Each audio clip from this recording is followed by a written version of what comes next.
All right, hello and welcome. In this video, we're going to be looking at systems of inequalities. And so basically for all of these, we're going to be given two or more inequalities, and then we're going to graph each inequality individually.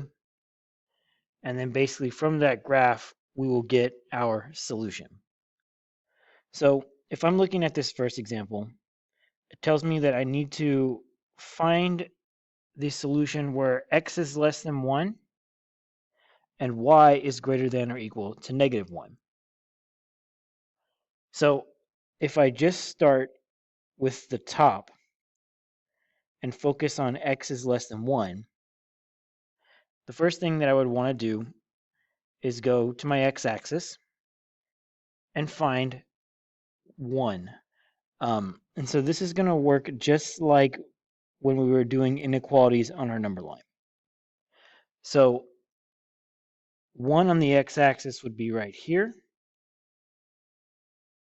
Since my inequality says less than 1, I'm going to leave it as an open circle.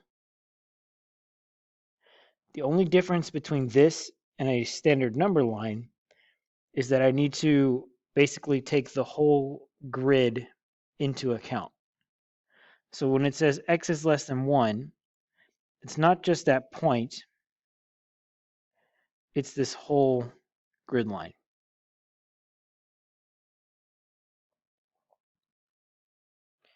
And so I use the dotted line to show that the line goes with an open circle.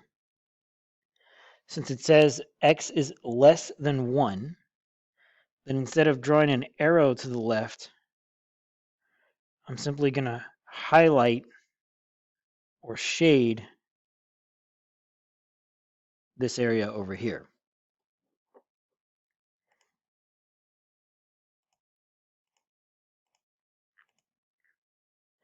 Now I'm going to do the same thing for y is greater than -1. Since this inequality is underlined, right, since it's a greater than or equal to sign, instead of using open circles, I will use a filled in circle. So I'm going to go to where y is -1. I'm going to use my filled in point or my filled in circle. And I'm going to highlight that grid line with a solid line to go with my filled in circle.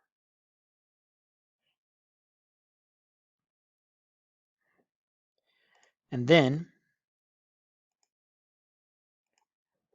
since my inequality says greater than, I know the big numbers on the y-axis are on top. So I'm going to highlight everything going up. So something like this.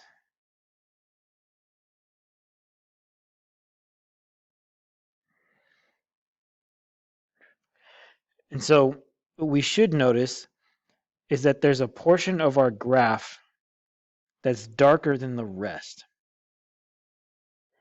And it's the portion where the blue and red sections overlap.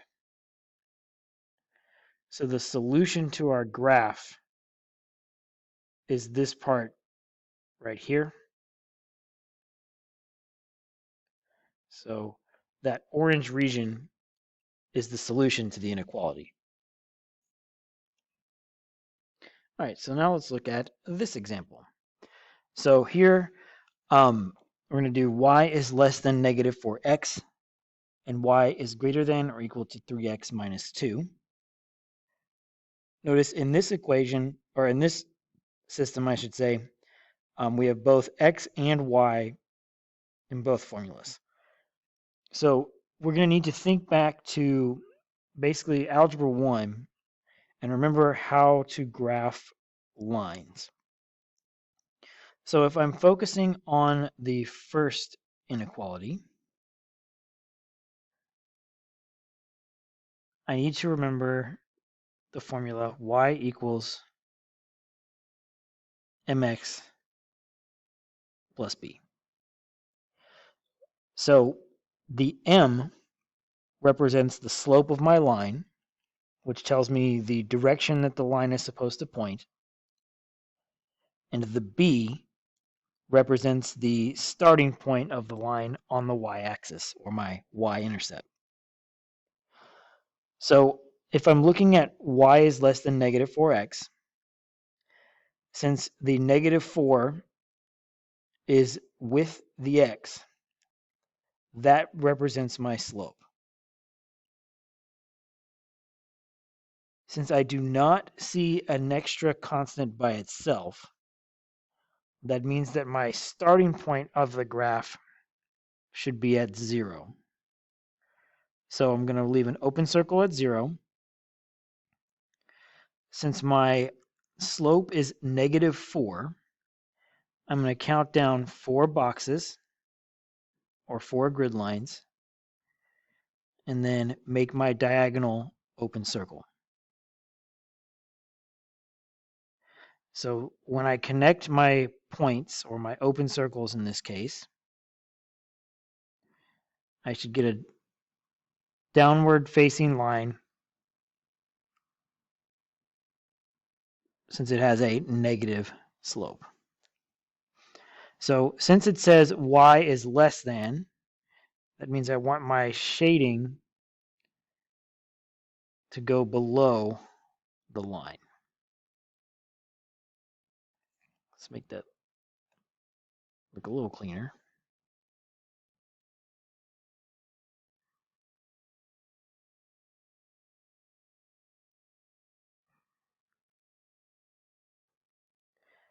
For the second line,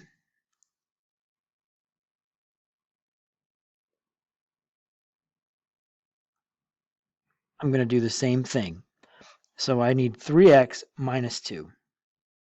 So the 3 is with the x, so that's my slope. The minus 2 is by itself, so I'm going to start on my y-axis at negative 2. Since it says greater than or equal to, I will use a filled in point.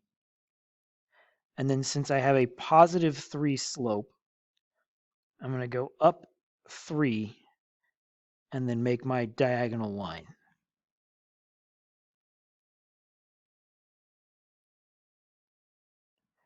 So I should see something that looks like this.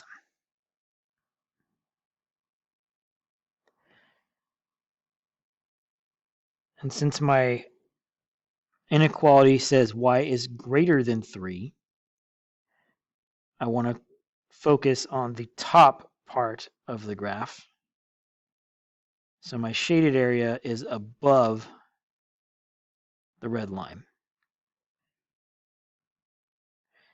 And so just like last time, the part where those shaded regions overlap is my actual solution. So this left portion of my X shape is the solution to the inequality. All right, let's do one more example. This time my lines are in standard form, which means that the X's and Y's are together before the inequality sign. So in order to do this, instead of having a slope, what I'm going to do is focus on the X and Y intercept for each line.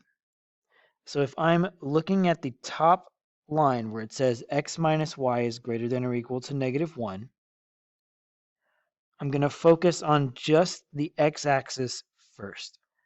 So if I pretend that my Y value is a 0, I want X is greater than negative 1. So I'm going to find negative 1 on my X-axis. It says greater than or equal to, so I'll make sure my point is filled in. And I know that greater than or equal to on the X-axis is supposed to go to the right.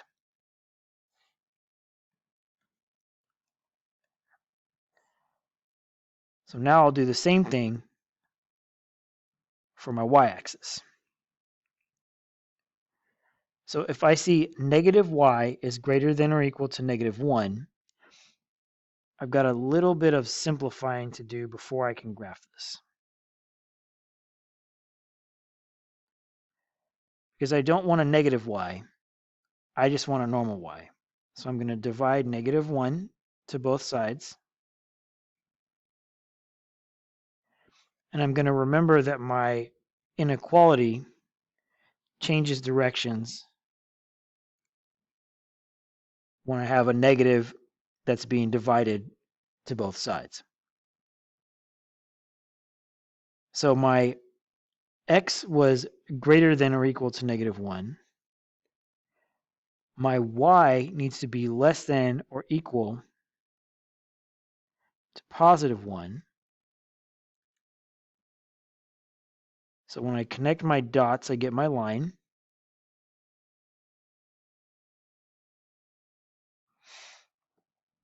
And then if I look at the way that my arrows went, I need to go right on the x-axis, and I need to go down on the y-axis.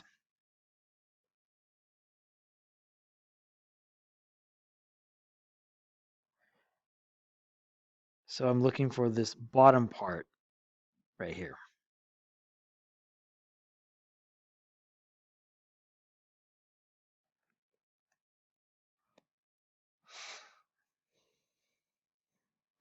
So now we're going to do the same thing with the second line.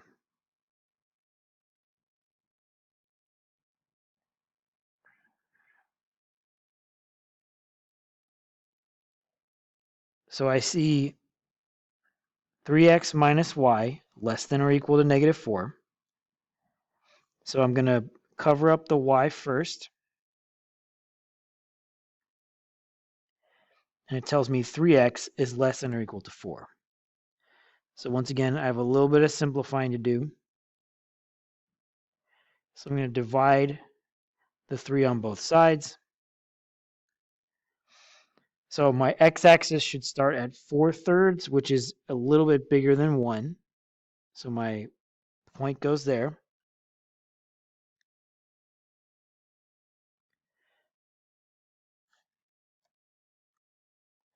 To figure out my y-axis, I'm going to cover up the 3x. So I see -y is less than or equal to 4. Which means I need to divide the -1 on both sides. So I flip my inequality, and I get y is greater or equal to -4. So I'll find -4 on my y-axis. I will connect my dots.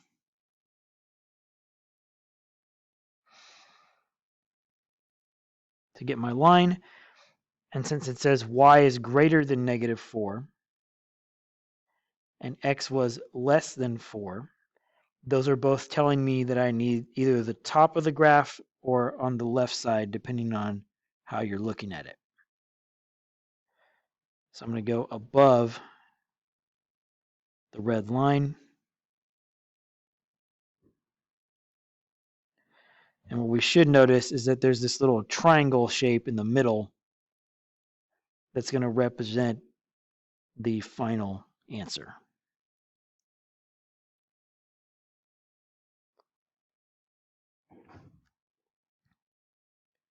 So there's my solution for number 6.